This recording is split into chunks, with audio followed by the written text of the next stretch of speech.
Hi hello வணக்கம். Captain புகழ் பாடும் மன்னமாக நம்ம தொடர்ந்து விஜயகாந்த் சார் நடித்த படங்களை நம்ம ரிவ்யூ பண்ணிட்டு இருக்கோம். அந்த வகையில் விசு டைரக்ஷனில் மீண்டும் ஒரு படத்தில் நடிக்கிறாரு நம்ம விஜயகாந்த் சார். அது ஏற்கனவே டவுரி கல்யாணம் அப்படிங்கிற ஒரு படத்தில் நடித்து ஹிட்டு கொடுத்தனால விசு சார் என்ன பண்ணுறாருன்னா ரெண்டாவது படமாக விஜயகாந்த் சாருக்கு ஒரு படம் கொடுக்குறாரு.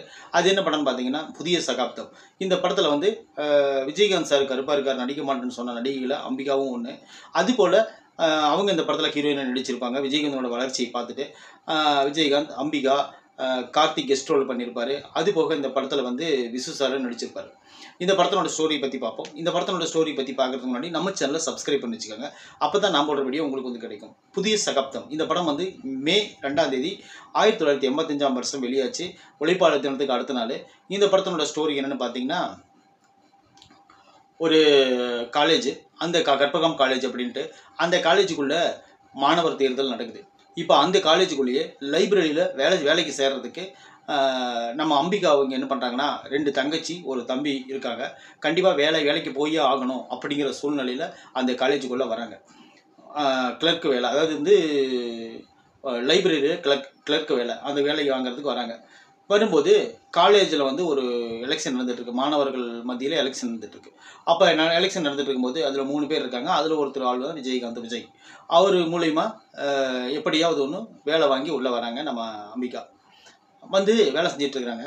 அதே காலேஜில் ராமதசரதன் அப்படிங்கிற பேரில் ஒரு லெக்சராக ஜாயின் பண்ணுறாரு விசு உள்ளே வரும்போதே கதையும் உள்ளே வந்துடுது. என்னதுன்னு பார்த்தீங்கன்னா, அம்பிகா வந்து ஒரு டார்ச்சர் பண்ணிகிட்டே இருப்பார். தாலி காட்டி டார்ச்சர் பண்ணிகிட்டு இருப்பார். அது ஏன் என்னன்னு சொல்லி யாருக்குமே அது தெரியாது. இன்னொரு விஷயம்னு பார்த்தீங்கன்னா, அம்பிகாவுக்கும் விஜயகாந்த் சாருக்கும் 2 பேர்த்துக்கும் ஒரு கள்ளக்காதல் இருக்குது அப்படின்னு சொல்லிட்டு விசு வந்து ஒரு பொருளை கிளப்பிட்டுருவார். கிளப்பிட்ட உடனே அந்த காலேஜிலேருந்து விஜயகாந்த் சாரை நிறுத்திடுவாங்க. மாணவனாக இருப்பார், நிறுத்திடுவாங்க. அதுபோல் அம்பிகாவையும் நிறுத்திடுவாங்க. அதுக்கப்புறம் விஜயகாந்த் சார் அந்த பிரின்சிபல்கிட்ட ஒரு சபதம் விட்டுட்டு வருவார். எப்போ என்னால் அந்த பொண்ணோட மானம் கெட்டு போச்சுன்னு சொல்லி காலேஜ் விட்டு நிறுத்துனீங்களோ, அதே பொண்ணு நான் கல்யாணம் பண்ணிட்டு வந்து நான் முன்னாடி நிற்கிறேன் அப்படின்னு சொல்லிட்டு பிரின்சிபல்கிட்ட சபதம் பண்ணிட்டு வருவார். வந்த உடனே வீட்டில் வந்து பார்த்தா அம்பிகா வந்து எனக்கும் கார்த்திக்கும் ஏற்கனவே கல்யாணம் ஆயிடுச்சு அப்படின்னு சொல்லிடுறாங்க. சொன்னோன்னே ஷாக்கிங் ஆகிற விஜயகாந்த் நேராக என்ன பண்ணுறாருன்னு பார்த்தீங்கன்னா, இது எல்லாத்துக்கும் காரணம் விசு தான் அப்படின்னு சொல்லிட்டு நேராக விசு வீட்டுக்கு போகிறாரு. விசு வந்து வந்தோடனே அவரோட வரிகை காத்திருந்துட்டு அவரே சொல்லுவார், இந்த மாதிரி அந்த கார்த்தி வேறு யாரும் இல்லை, என்னோட மகன் தான். அவன் வந்து ஒரு ஹார்ட் பேஷண்ட்டு அப்படிங்கிறது வந்து நான் வந்து சரி நல்லாயிருவான் அப்படின்னு நம்பிட்டு அம்பிகா கல்யாணம் பண்ணி வச்சேன். அவன் வந்து ஒரே நாளில் இறந்துட்டான். இறந்த உடனே அன்றைக்கி அந்த பொண்ணு வந்து சீரடிட்டு போயிடுச்சு. அதுக்கப்புறம் அந்த பொண்ணுக்கு வந்து மறுமணம் பண்ணி வைக்கணும் அப்படின்னு சொல்லிட்டு நான் எவ்வளவோ போராடுறேன், என்னால் முடியல. நீ தான் நல்ல பையனாக இருக்கிற, உனக்கு தான் அந்த பொண்ணை கல்யாணம் பண்ணி வைக்கணும்னு சொல்லி விசு சார் சொல்லுவார். சொன்ன உடனே நம்ம விஜயகாந்த் சார் என்ன பண்ணுவாருன்னு பார்த்தீங்கன்னா, கண்டிப்பாக அந்த பொண்ணு நான் கல்யாணம் பண்ணிக்கிறேன், மறுவாழ்வு கொடுக்குறது தான் என்னுடைய புரட்சி அப்படின்னு சொல்லிட்டு விஜயகாந்த் சார் உடனே அந்த காலத்தில் இறங்குவார். இறங்கினோடனே அவர் படாத கஷ்டங்கள் பட்டு அந்த பொண்ணுக்காக எவ்வளவோ மெனக்கெட்டுனா அந்த பொண்ணு அவர் ஏற்றுக்காது. கிளைமேக்ஸில் என்னாச்சு அப்படிங்கிறது தான் இந்த படத்தோட கதை. இது வந்து புதிய சகாப்தம் அப்படின்னு சொன்ன உடனே இது ஒரு புரட்சி படமாக தான் இருக்கும்னு சொல்லிட்டு நம்ம நம்பி பார்ப்போம். அதுபோல் தான் இது புரட்சி படம் தான். ஏன்னா ஒரு கைம்பெண்ணுக்கு வாழ்க்கை கொடுக்குற ஒரு கேரக்டரில் வந்து நம்ம விஜயகாந்த் சார் நடிச்சிருப்பார். அதுபோல் தான் இந்த படத்தில் அம்பிகாவும் தன்னுடைய சூழ்நிலை நினச்சி இந்த படத்தில் ஃபுல்லாகவே சூப்பராக நடிச்சிருப்பாங்க. கேரக்டர் என்னவோ அதுக்கு தகுந்த மாதிரி நடிச்சிருப்பாங்க. இந்த படத்தில் முழுக்க இது விசு சார் படமும் இல்லை, விஜயகாந்த் சார் படமும் இல்லை, இது அம்பிகாவோட படம் அப்படின்னு சொல்கிற அளவுக்கு முழுக்க அவங்கள சுற்றியே தான் எல்லா கேரக்டரும் பின்னப்பட்டிருக்கும். அதுபோல் இந்த படத்தில் வந்து எல்லாருமே சூப்பராக நடிச்சிருப்பாங்க. அதுபோல் விசு வந்து ட்விஸ்ட் மேலே ட்விஸ்ட் வச்சு திரைக்கதை நகரத்துலலாம் அவர் மிகப்பெரிய ஒரு கில்லாடி. ஒரு சாதாரண ஒரு சின்ன குடும்பம் இருக்கும், அந்த குடும்பத்துக்குள்ளே என்னென்ன விஷயம் இருக்கும், எவ்வளோ காமெடி இருக்கும், எவ்வளோ ஒரு கஷ்டம் இருக்கும், எவ்வளோ ஒரு பிரிவு அழுகை எல்லாத்தையும் கலந்து அடித்து ஒரு சூப்பரான ஒரு கதையை கொண்டு வந்துடுவார் விசு. அதுபோல் தான் டவுரி கல்யாணம் அப்படிங்கிற படத்தை வந்து எடுத்தார். அதே போல் தான் இந்த படத்தையும் புதிய சகாப்தம் அப்படிங்கிற படத்தில் வந்து விஜயகாந்த் சார் வச்சு ஒரு நீட்டான ஒரு படத்தை எடுத்து கொடுத்துருப்பாரு விசு சார். அதுபோல் இந்த படத்தில் நடிச்சிக்கிற மீதி இருக்கிற கேரக்டர், கார்த்திக் கேரக்டர் ஒரு 2-3 சீன் தான் ஒரு கெஸ்ட் ரோலு.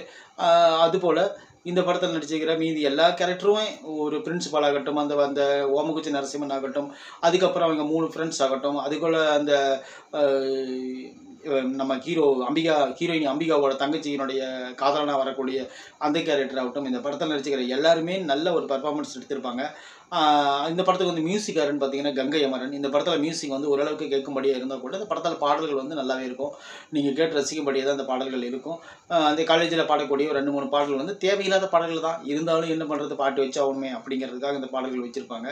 இந்த படம் வந்து ஒரு குடும்ப பெண்களை குடும்ப கவரக்கூடிய ஒரு சூப்பர் ஒரு கமர்ஷியலான ஒரு குடும்ப படம். இந்த படம் பார்த்தீங்கன்னா உங்களுக்கு நல்லா என்ஜாய்மெண்ட்டாக இருக்கும். நம்ம விஜயகாந்த் சார் நடித்து குடும்ப படங்கள் நிறையா படம் வந்துச்சு, சமீபத்தில் நம்ம பார்த்துக்கிட்டே இருந்தோம். அதுபோல் இந்த படமும் ஒரு குடும்ப படம் தான். ஒரு ஃபைட் வைக்கணுமே அப்படிங்கிறதுக்காக சிவசந்திரனை ஒரு சைட் ஆக்டராக போட்டு அவருக்கு விஜயகாந்த் சாருக்கு ஒரு ஃபைட் வச்சு விட்டார் விசு சார்.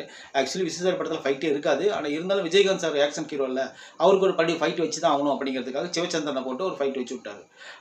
இது போல் இந்த படத்தில் எல்லாமே சூப்பராக இருக்கும். கிளைமேக்ஸ் காட்சி யாருமே எதிர்பார்க்க முடியாத இருக்கும். இந்த படத்தை பார்த்து நீங்கள் என்ஜாய் பண்ணுறதுக்கு கண்டிப்பாக உங்களுக்கு எல்லா விஷயங்களும் இந்த படத்தில் இருக்கும். குடும்பமாக உட்காந்து பொழுது போகலன்னா நம்ம ஒரு பழைய படம் பார்க்கணும் அப்படின்னு நினச்சிங்கன்னா கண்டிப்பாக புதிய சகாப்தம் அப்படிங்கிற படத்தை பாருங்கள்.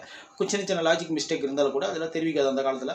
ஆனால் இப்போ பார்க்கும்போது நம்மளுக்கு தெரியுது. ஆனால் இருந்தாலும் அதெல்லாம் மைனஸ் பண்ணிவிட்டு கதை என்னவோ நம்ம கேப்டன் சாருக்கோசரம் இந்த படத்தை நீங்கள் முழுசும் பார்த்தீங்கன்னா உங்களுக்கு பிடிக்கும் நான் நம்புறேன். இந்த விமர்சனம் பிடிச்சிருந்தா நம்ம சேனலை சப்ஸ்கிரைப் பண்ணி வச்சுக்கோங்க. தேங்க்யூ.